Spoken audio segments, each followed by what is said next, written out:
मध्य प्रदेश में BJP RSS की बड़ी बैठक की। संघ संगठन और सरकार के प्रमुख नेता इस बैठक में शामिल होंगे। मध्य क्षेत्र प्रचारक और सीएम भी इस बैठक में शिरकत कर सकते हैं। बीजेपी प्रदेश अध्यक्ष वी डी शर्मा और प्रदेश संगठन महामंत्री हितानंद शर्मा भी मौजूद रहेंगे इस बैठक में। राष्ट्रीय संगठन महामंत्री, राष्ट्रीय सह संगठन महामंत्री और क्षेत्रीय संगठन मंत्री ये बैठक लेंगे। संघ के मध्य क्षेत्र प्रचारक स्वप्निल कुलकर्णी भी इस बैठक में शामिल हो सकते हैं। अधिक जानकारी के लिए हम बातचीत करेंगे। हमारे ब्यूरो हेड श्याम सिंह तोमर जी हमारे साथ जुड़ गए हैं। श्याम, सत्ता संगठन सरकार की एक महत्वपूर्ण बैठक होने जा रही है, क्या मकसद है इस बैठक का? देखिए, सीधा सा मकसद इस बैठक को लेकर ये रखा गया है कि नई सरकार बनी है डॉक्टर मोहन यादव के नेतृत्व में, और उसके बाद इस तरह की कोई बड़ी बैठक हुई नहीं थी समन्वय के लिए। ये बेहद जरूरी है। संघ जो चाहता है उस लीग पर सरकार चले या उन मुद्दों को प्राथमिकता में रखे जो कहीं ना कहीं संघ ने जनता से दावा और वादा कर रखा है। तो इसीलिए इस तरह की समन्वय की बैठक की जाती है। इसमें समीक्षा होती है कि सरकार का रोड मैप क्या है और सरकार आगे क्या करने वाली है, और उसमें संघ के कौन से मुद्दे शामिल हैं। निश्चित तौर पर बहुत शुक्रिया आपका श्याम, जुड़ने के लिए, तमाम बातचीत के लिए बहुत धन्यवाद। चलिए आगे बढ़ते हैं। अब ग्वालियर से खबर, 3 साल के बच्चे का बैग में शव मिला है और बच्चे का शव मिलने से हड़कंप मच गया। आरोपी की सूचना देने वाले को पुलिस इनाम देगी, ऐसा कहना है पुलिस का। सुराग देने वाले को 10,000 रुपए का इनाम दिया जाएगा। पुलिस की तरफ से ट्रक चालकों पर नजर भी रखी जा रही है। तो 3 साल के बच्चे का बैग में शव मिलने से हड़कंप मच गया। अधिक जानकारी के लिए बातचीत करेंगे। संवाददाता, ग्वालियर संवाददाता अनिल गौर हमारे साथ जुड़े हुए हैं। अनिल, फिलहाल क्या कुछ जानकारी, प्राथमिक जांच में क्या कुछ निकलकर सामने आया अभी तक? बिल्कुल, देखिए कि ये कल ग्वालियर के ट्रांसपोर्ट नगर की पार्किंग में कल एक बैग में एक 3 साल के बच्चे का शव मिला था और सनसनी फैल गई थी। पुलिस ने इस बच्चे के शव को पोस्टमार्टम के लिए भेज दिया है, लेकिन इस बात की अभी सूचना नहीं मिली है कि इस बैग को कौन वहां पर छोड़ के गया था। 3 साल के मासूम बच्चे का जो सुराग है और हत्या करने वालों की जानकारी है उसका भी अभी पता नहीं लग पाया है, और यही कारण है कि पुलिस ने 10,000 का इनाम रखा है कि जो हत्यारे की जानकारी देगा उसको 10,000 रुपए का इनाम पुलिस की तरफ से दिया जाएगा। क्योंकि और इसके साथ ही ग्वालियर पुलिस ने को लेकर अन्य जिलों और अन्य राज्यों में गुमशुदा बच्चों की तलाश लगाने के लिए वहां भी संपर्क किया है और ट्रक चालकों पर भी नजर रखी जा रही है। तो कहीं ना कहीं जो कल जो घटना हुई थी जहां बैग में 3 साल के बच्चे का शव मिला, उसके बाद पुलिस पूरी तरह से अलर्ट है और यह कोशिश कर रही है और जानकारी जुटाने की कोशिश में जुटी है कि आखिर इस इस बच्चे का हत्यारा कौन है और ये बच्चे कहां का रहने वाला है। सुमित, बहुत शुक्रिया आपका जुड़ने के लिए अनिल, तमाम बातचीत जानकारी के लिए बहुत शुक्रिया। आगे बढ़ते हैं। अब बिलासपुर में एक ही दिन में 4 झोला छाप डॉक्टर्स का क्लिनिक सील कर दिया गया। दरअसल मलेरिया से 4 लोगों की मौत के बाद अधिकारी हरकत में हैं अब, और कलेक्टर के निर्देश के बाद एसडीएम के नेतृत्व में अभियान शुरू किया गया है, जिसके चलते बिलासपुर और कोटा क्षेत्र में कार्रवाइयां लगातार हो रही हैं। बिलासपुर में एक ही दिन में 4 झोला छाप डॉक्टर्स के क्लिनिक सील कर दिए गए, बंद कर दिए गए। मलेरिया से 4 लोगों की जान चली गई है। 4 बच्चों की जान चली जाने के बाद प्रशासन हरकत में आया है, अधिकारियों की नींद खुली। विस्तार न्यूज लगातार इस मामले को उठाता आ रहा है काफी दिनों से, जब से ही मलेरिया, डायरिया ये बीमारियां पैर पसार रही हैं छत्तीसगढ़ में, खास तौर से बिलासपुर और उससे लगे आसपास के क्षेत्रों में। मलेरिया से मौत होने के बाद बड़ी वजह सामने आई थी कि डॉक्टर्स की, झोला छाप डॉक्टर्स की लापरवाही इसमें देखने को मिली थी। अब झोला छाप डॉक्टर्स पर कार्रवाई हुई है, 4 क्लिनिक सील कर दिए गए।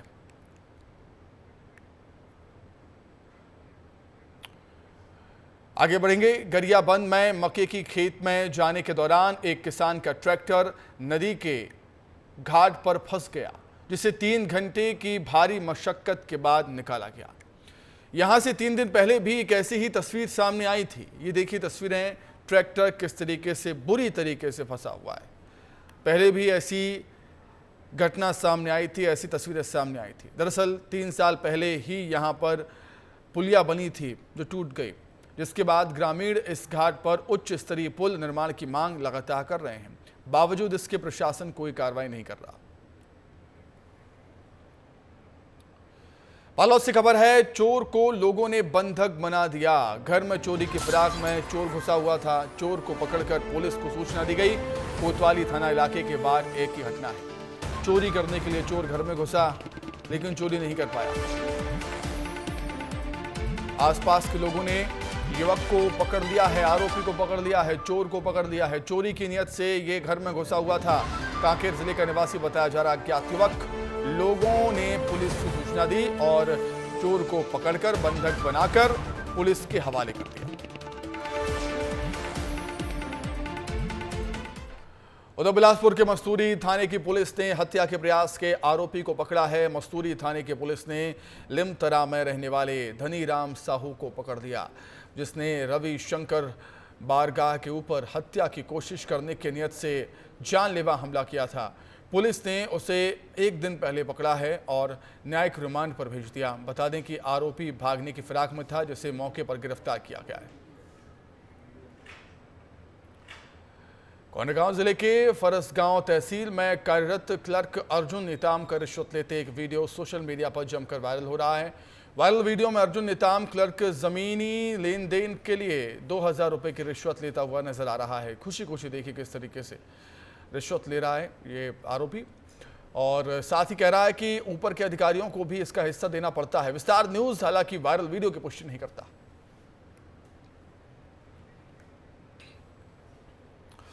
रायपुर से खबर है, कल होगी कांग्रेस विधायक दल की बैठक। सत्ता पक्ष को घेरने की रणनीति बनाई जाएगी। मानसून सत्र के मुद्दों को लेकर भी चर्चा होगी। कांग्रेस सड़क से लेकर सदन तक सरकार के खिलाफ माहौल बनाने को तैयार।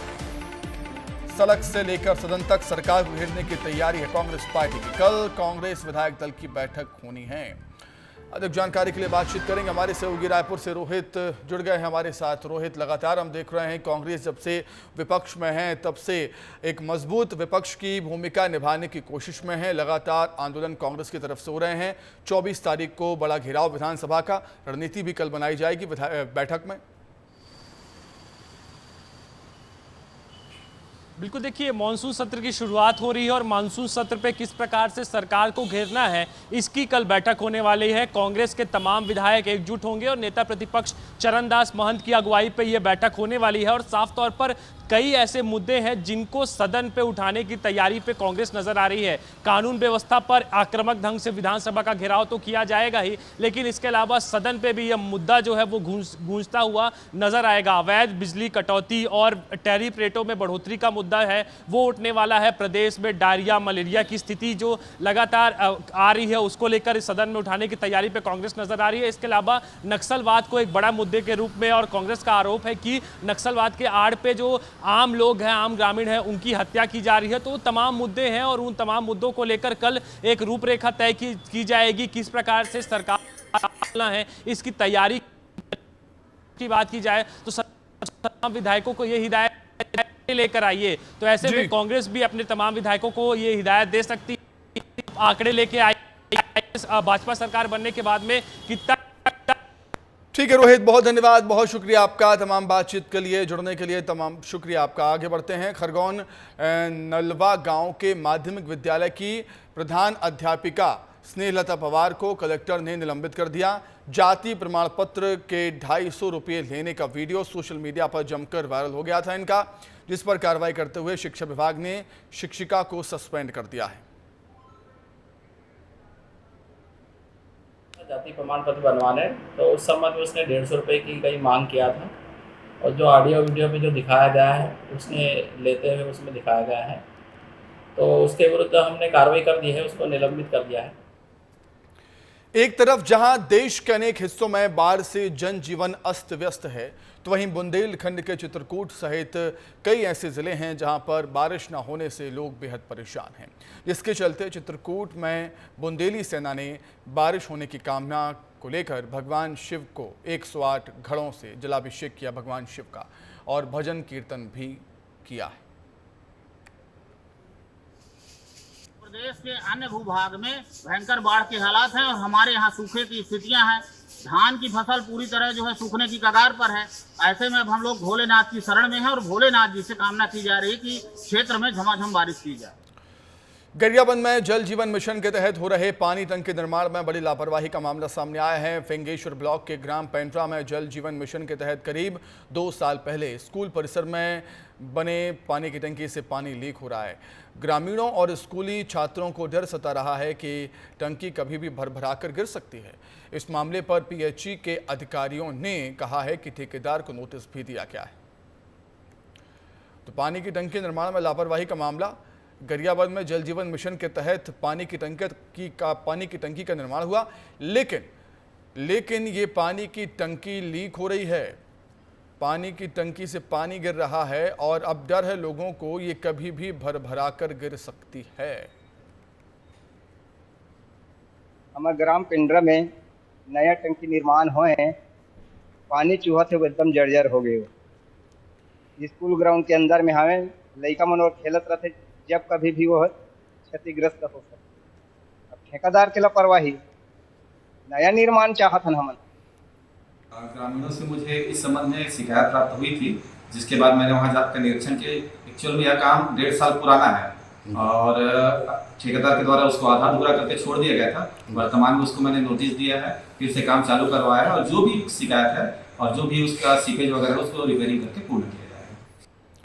एक पेड़ मां के नाम से प्रेरित होकर महासमुंद जिले के सरायपाली में संगम सेवा समिति ने लगभग 15,000 पौधों का रोपण और वितरण किया है। समिति के संस्थापक प्रखर अग्रवाल ने बताया है कि प्रधानमंत्री से प्रेरित होकर हमारी संगम सेवा समिति ने इस अभियान को आगे बढ़ाया। सरायपाली के 15 वार्डों में लगभग 15,000 पौधों का रोपण और वितरण किया गया है। आने वाले समय में समिति के द्वारा ऐसे ही जनहित कार्यों को जारी रखेंगे।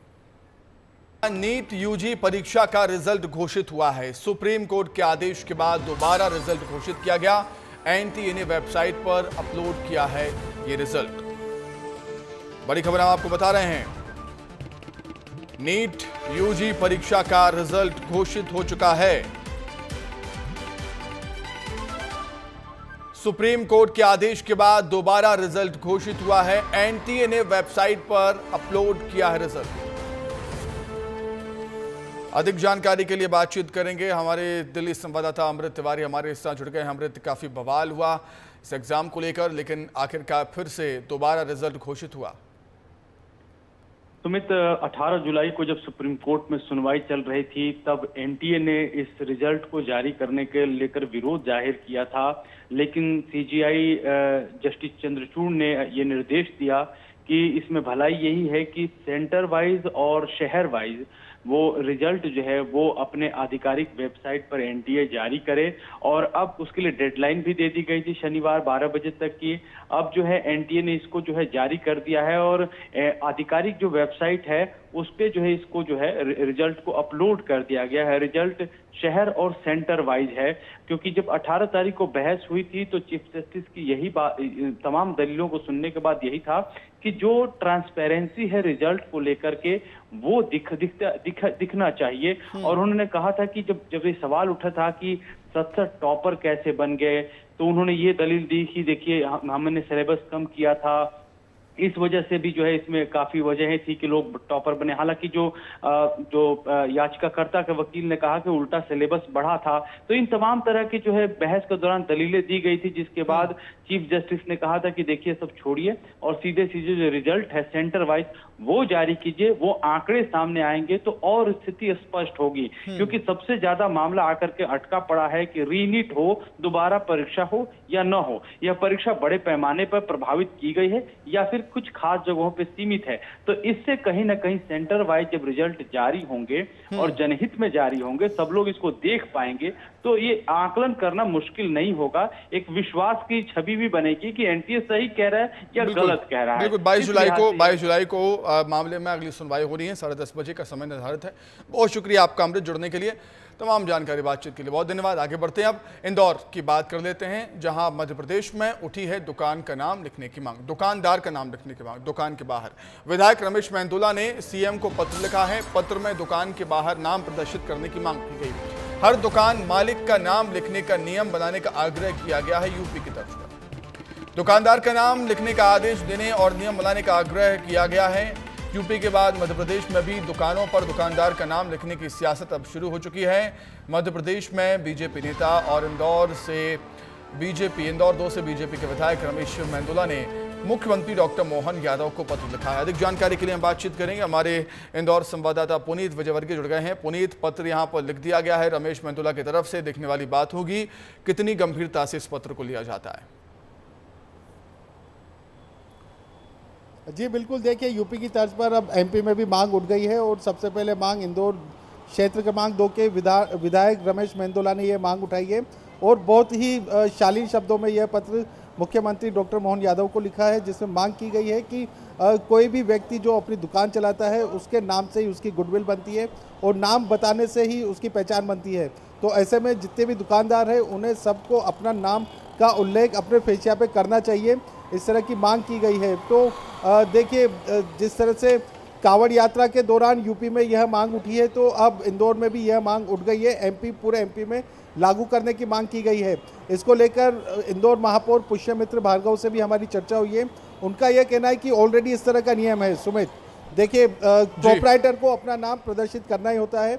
अपनी जो दुकान है, अपना जो वेन्यू है, उस पर प्रोपराइटर को नाम प्रदर्शित करने का नियम ऑलरेडी बना हुआ है, लेकिन ये प्रॉपर लागू नहीं किया गया है। तो अब इसे इंदौर में लागू कराने की भी बात महापौर ने कही है। सुमित, ठीक है पुनीत, बहुत शुक्रिया, बहुत धन्यवाद आपका जानकारी के लिए, बहुत धन्यवाद। चलिए आगे बढ़ते हैं।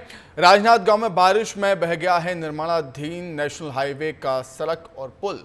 राजनांदगांव दिल्ली राजहरा से मानपुर का सड़क संपर्क टूट गया है।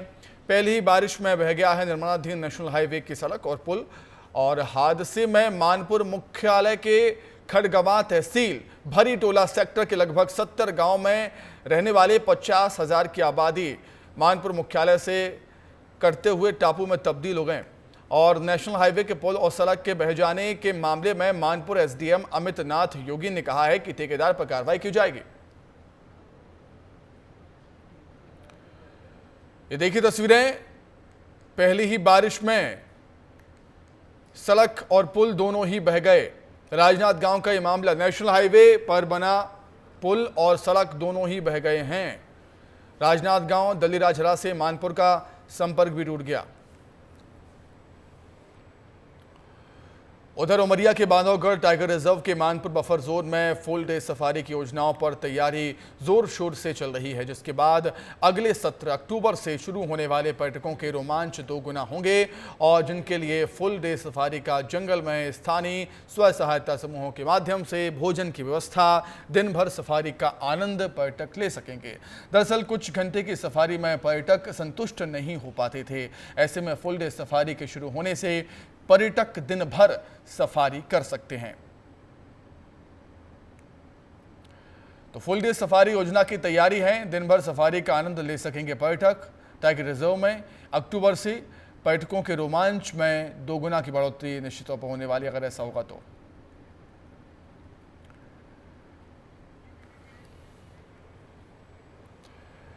बड़ी खबर जबलपुर से, अगले साल होगी ग्लोबल इन्वेस्टर समिट। 7 और 8 फरवरी को समिट होगी। सरकार ने किया है ऐलान, सभी उद्योग से जुड़े लोगों को निमंत्रण दिया है, आमंत्रण दिया है।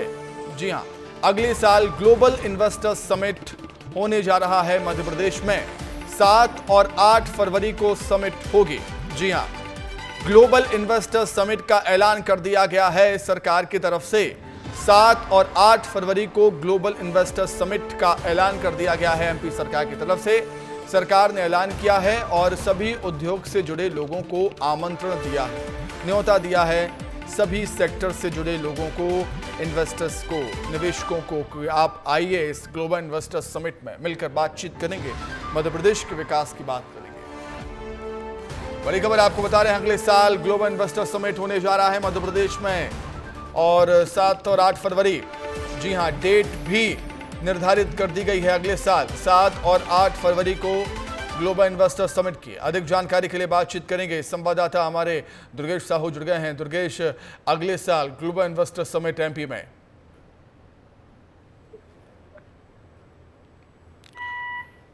दुर्गेश मेरी आवाज आप तक पहुंच पा रही है क्या? बिल्कुल, आपकी आवाज आ रही है। जी बिल्कुल, एक बड़ा मौका होगा 7 और 8 फरवरी अगले साल जब ग्लोबल इन्वेस्टर समिट का आयोजन होगा मध्य प्रदेश में। दुर्गेश, बहुत बड़ी बात।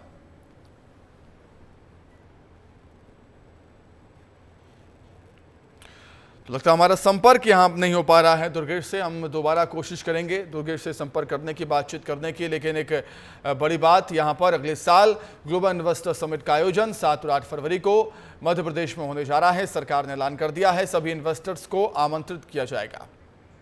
अब राम मंदिर और अयोध्या में एनएसजी अपना हब बनाएगी।